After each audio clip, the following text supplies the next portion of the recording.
Impressive ba ang ipinakita ng mga Gorosei ngayong Egghead Island arc? Bali during chapter 233 nga nung unang mag-appear itong mga Gorosei sa kwento.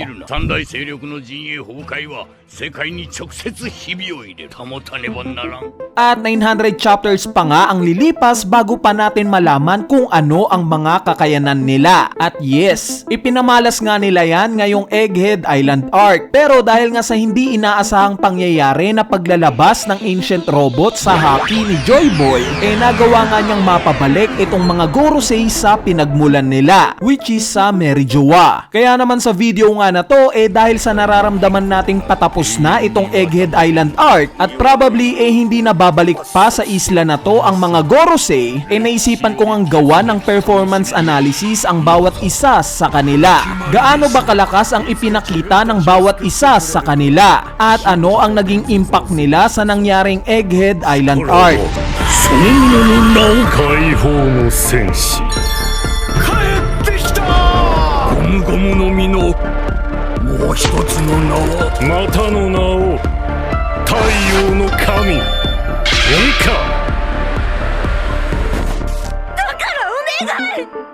So bibigyan nga natin sila ng score from 1 na pinakamababa up to 5 na pinakamataas. At base nga itong score nila sa ipinakita nila sa current arc. At para umpisahan nga itong topic natin, unahin na natin itong si Gorosei Mars. Ipinakita nga sa atin ni Gorosei Mars na yung transformation niya isang Itsumade. Isa nga itong yokai na kalahating ibon at kalahating ahas. Yung mga impressive nga na nagawa niya sa arc na to in terms of battle, una itong pagwasak niya sa barrier ng Labo Pace. So itong part nga na to nakaka-impress knowing na even sila Gorosei Saturn at Admiral Kizaru kinukonsider na mahirap itong wasakin. Bukod pa nga dyan nakita rin natin siyang inatake itong mga giants. At similar nga kay Kaido nakakapag-produce din siya ng Fire Beam. In terms of haki naman in chapter 1115 nga ipinakita niya sa atin na capable din siyang gumamit ng Conqueror's Haki. Ito nga yung ginamit niya para masira yung mga Dendenmushi sa paligid niya. Sa part naman ng naging role niya sa mismong arc na to, nakita nga natin na isa siya sa pinaka-vocal sa mga Gorosei. Siya nga yung nakakita kung nasaan mismo nakalagay yung utak ni Vegapunk sa Punk Records. At masasabi natin na siya rin mismo ang mas nag-focus sa paghahanap ng broadcast nil ni Vegapunk. May mga side conversations nga rin tayong nakita sa kanya, gaya ng pagkausap niya kila Rablucci at itong naging pagkausap niya kay York. Sa kasamaang palad nga lang ang naging huling scene niya sa arc na to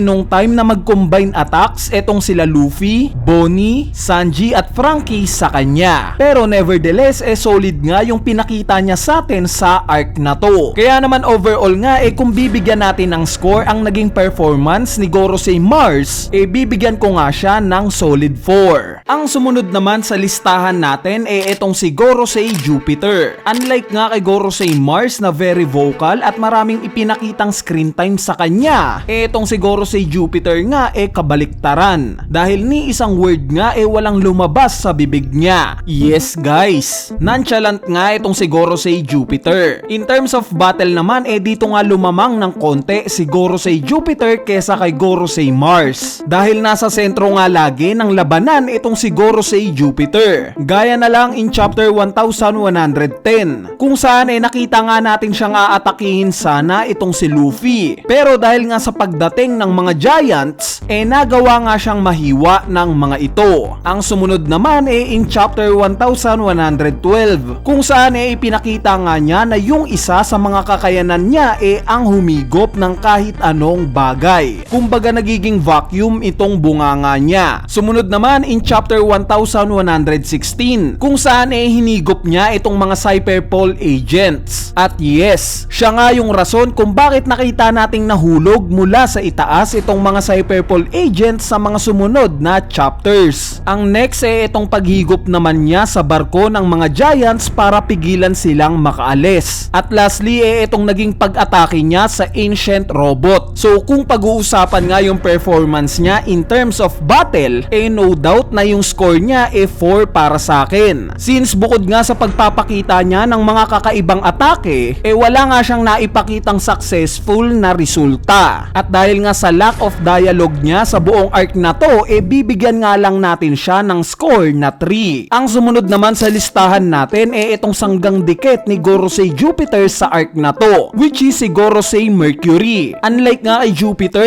kahit papano naman nagsasalita nga itong si Gorosei Mercury. Masasabi ko nga siya ang pinaka-impressive sa lahat ng mga Gorosei in terms of battle. Dahil sa marami nga siyang ipinakitang ikinamangha natin. Gaya na lang in chapter 1111, kung saan sa kanya nga natin unang nalaman na capable din palang gumamit ng Conqueror Saki itong mga Gorosei. Bukod pa dyan inatake rin niya itong mga giants gamit yung malaki niyang pangil. In chapter 1112 naman pinamalas niya sa atin yung pagiging durable niya. Dahil although inatake nga siya ng Red Rock ni Luffy, pinakita ngang hindi siya nasasaktan. At instead si Luffy pa yung nasaktan sa atake neto. In chapter 1117 naman inatake nga niya itong ancient robot at siya nga yung naging dahilan ng unang pagkasira neto. Pero sa kasamaang palad nga nabalikan siya ng ancient robot in chapter 1119 at tinamaan siya ng suntok neto. So overall nga kung bibigyan natin ng score yung naging performance netong si Gorosei Mercury, bibigyan ko nga siya ng score na 4. Since above expectations nga yung mga ipinakita niya. At hindi nga gaya kay Gorosei Jupiter na wala tayong nakitang resulta, itong si Gorosei Mercury nga nakita nating tumatama naman yung mga atake niya. Anyway, ang sumunod naman sa listahan natin itong si Gorosei Nasujuro. Masasabi nga natin na similar yung naging role niya sa arc na to kay Gorosei Mars. Since gaya nga kay Gorosei Mars na may sariling movement,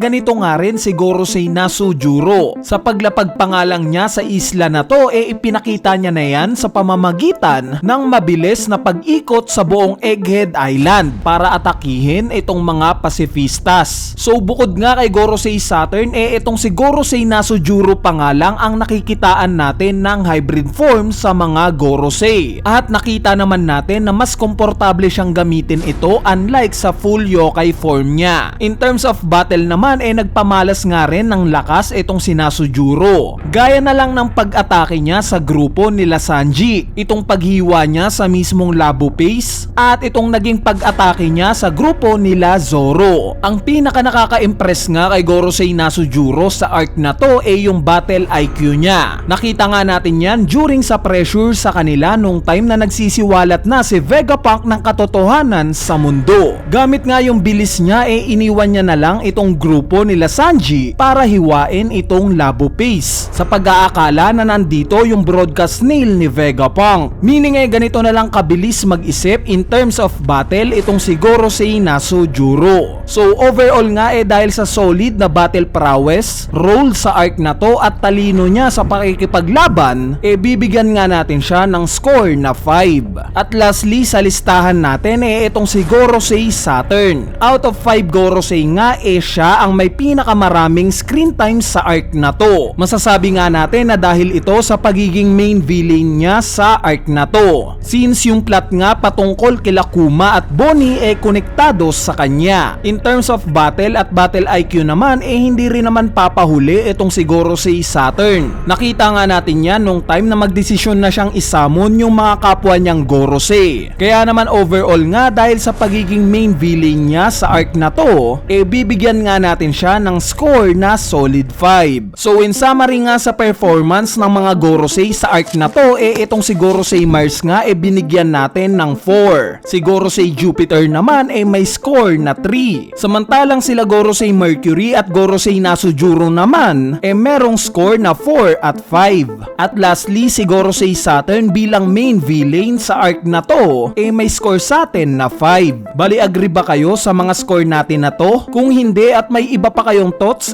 comment nyo na nga lang yan sa ating comment section sa ibaba para mapag-usapan natin yan. So yun lang, peace!